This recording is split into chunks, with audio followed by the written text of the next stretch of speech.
बिथाङा सासे ST board चेयारमेननि फैसा खांग्रा दालाल बेलाय मा रोंगौ होनो दा दिनै आं जेबो रोंथारैखौनो बिथांमोनहा मानो खर' सादों जेननायखौ नुहुरखाबाय नामा बिथांमोनहा खुलुमबाय बयनिसिमबो निउस पर्टेल नायग्राफोरनिसिम दिनैहाय जोंनि खौरां मेल लेंनायनि गुबै थांखियानो जाबाय थांनाय समनिफ्राय जेब्ला आङो इउपिपिएल दोलो नागारनानै बिपिएफ दोलोआव जयनिं जादों बे समनिफ्रायनो आंखौ एआइ खालामदों आरो गोबां गाज्रि गाज्रि रावै फोसावगासिनो दं मैयासो काजलगाव ब्लक इउपिपिएल दोलोनि आइजो गांखंनिफ्राय आंखौ गोबां माने गाज्रि रावै पार्सनेल एटेक खालामदों बिनि थाखायनो आं दिनै खेंफोरथि महरै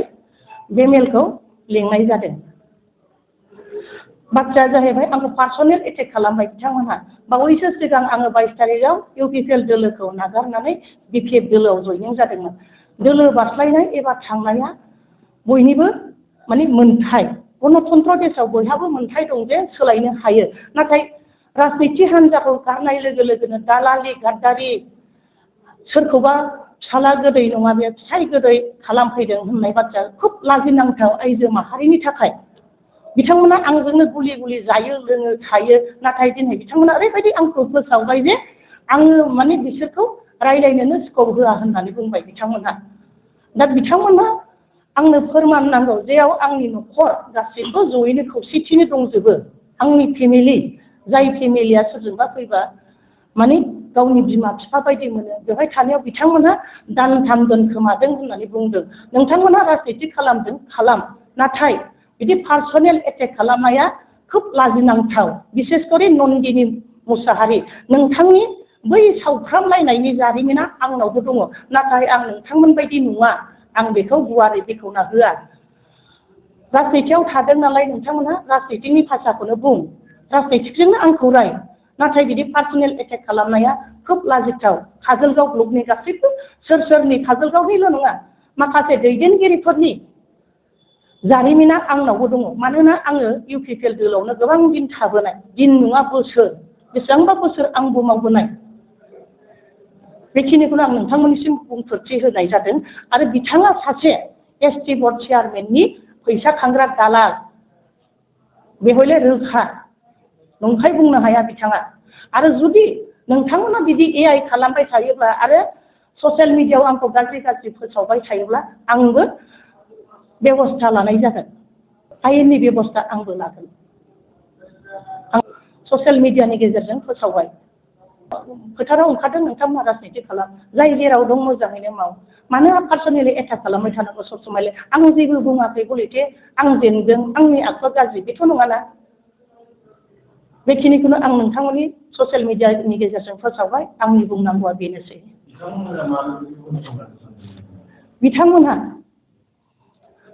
बिथांमोनहा गिदों आंखौ बिथांमोना सोरबा सोरबा बुंहरबाय थायो जे नोङो केम्पिं दाखालाम नों केम्पिंआव गांखार मानसि दालां आङो सासे जेनेबा समाजनि मावनो होनना ओंखारनाय बयबो बर'निनो हान्जा बेबो बर'निनो हान्जा आं बारस्लायदों आं खामानि मावदों फैबाय नालाय खामानिखौथ' मावखानांगोन ना जेरावखि थाया मावनांखागोन ना मानो गिदों जेब्लायबो आंखौ बुंबाय थायो बेलाय मा रोंगौसै होननानै आं दिनैहाय दुखु मोननानै फोरमायबाय दे रायजोनि गेजेराव बेलाय मा रोंगौ होनो दा दिनै आं जेबो रोंथारैखौनो बिथांमोनहा मानो खर' सादों जेननायखौ नुहुरखाबाय नामा बिथांमोनहा जेखियानो जाया बिपिएफनि दोलोनिबाबो इउपिपिएल दोलोनिबाबो जायखिया जोंहा इयुन जोलैखौ जों मा फोरोंनो सानदों रोंगौ होननानै बिथांमोना जानला मोनला एआइ खालामो एडिट खालामो सोरखौबा पार्सनेल सोरनिबा हिन्जावआ गोसोमनो सोरनिबा उमुगनो आं मोजां मोना आं बिमा माहारि जानानै आं बिदिखौ एसेबो मोजां मोना जेखि दोलोआवनो थाया मानो नोंथांमोना पार्टिनि जानानै फोसाव जोंहा बुंनांगौ गैया नाथाय पार्सनेलि एटाकखौ दाखालाम प्लिज आं नोंथांमोनखौ खावलायो बिथांमोना बुंदों नोंथाङा दोलो नागारनायनि उनाव बिथांनि दोलोआ खहा जादोंना जामाराखै नोंथांनि मोनदांनायाव आं बेखौ बुङा आं सासे ओंखारनायाव खहा जाया नाथाय आंजों माखासे साइलेन्ट भटआ फैबाय दा बिनि थाखायसो खर' दुंदों जानो हागौ बिसेसकरि जोंनि काजलगाव ब्लक इउपिपिएल गभर्नमेन्टआ बिथांमोनखौबो गोजौनिफ्राय सोरबा थिनदों जानो हागौ आं नुदों बिपिएफ दोलोनासो गाज्रि जानबाय थायोमोन नाथाय आं फैदों आं मोनदांदों इसिबांथ' गाज्रि नङा मानसि गोजासो ना गासिबो आं दा सोरबा गुबुनफोर होनोब्ला सेंग्रा गथ' गला होनोबा आं बेखौ बारा खर' सानाय नङा आइजोफ्रानो बेबायदि दा आइजोफ्रानो आइजोखौ सिनायनो रोङाखै जाहाथे इयुनाव बेबायदि दाजाथों दाहोलाबायथों होनायनि सिगां गाव गाव होग्राफ्राबो एसे साननांगौ जाय होग्राफ्रा माने बिसोरखौबो आङो मोजाङै मिथिखागौ जिहेतु गोलाव सम आं बिसोरजों दङ नाथाय आङो बिसोरबायदि नङा आं बिथांमोननि जारिमिनखौ आं बुथुवा सम फैब्ला बायद'था जायोबा बुफ्रुनांगोन